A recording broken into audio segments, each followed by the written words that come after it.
white man growing up Right. in Nashville, Tennessee, Right. poli-sci major, probably could have been anything else that you wanted to make, buttloads of money, right, doing whatever you wanted to do, right? Why anti-racism activists? Why this work?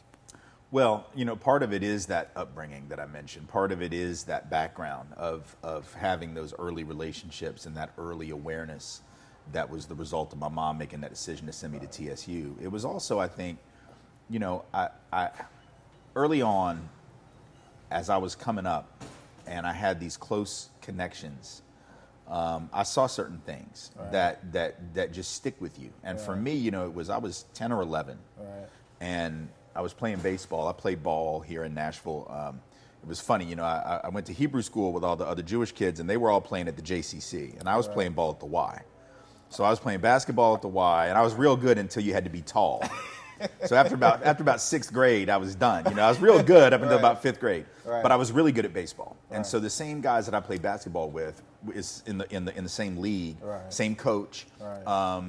We had a baseball team, and so I would say that team was about 13 guys, and probably 9 were black kids and 4 were white. And we went out to play a scrimmage one weekend out of town, like out in Joelton, which isn't really that far, but 25 minutes or something like that. But it was Joelton. But it is Joelton, and this is Joelton 1980. Up in the mountains, Joelton. This is Joelton in 1980, so it's a semi-rural part of the Nashville area. Right. And we roll in, not really thinking anything of it. We go out there, we're going to play a ball game. We're going to play a scrimmage against this team. And we showed up. We only had like 8 guys show up because somebody got sick. So we didn't really have enough to field the whole team, but we were like, look, we still want to play. It's just a scrimmage. We'll collapse left field and right field just to left and right center, and we'll play. And y'all can play 9 if you want. We don't care. We just want the practice, right? And then they were like, we're not going to do it. And they didn't want to play. And so but that wasn't really what the deal was. It wasn't really that. And we learned that very quickly, because as we were leaving, these guys, not all of them, but several of the players on the other team surrounded our car. We had a coach that would just like jam all of us in his car, and no seat belts, no safety, nothing. We just had like 8 guys.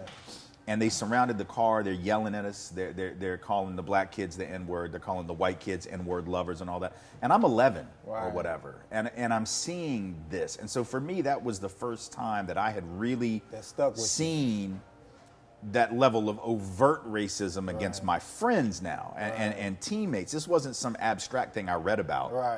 This was happening right in front of me.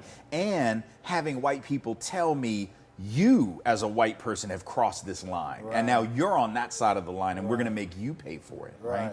So to me, that stuff, I mean, there's a reason you remember those things, because how many things happen to you when you're 11? You don't remember them, but that stuck with me. So that didn't necessarily make me want to do this as a career. I mean, that's a discussion, right? But for me, that was always going to be in the back of my mind that I had some obligations because of those early experiences.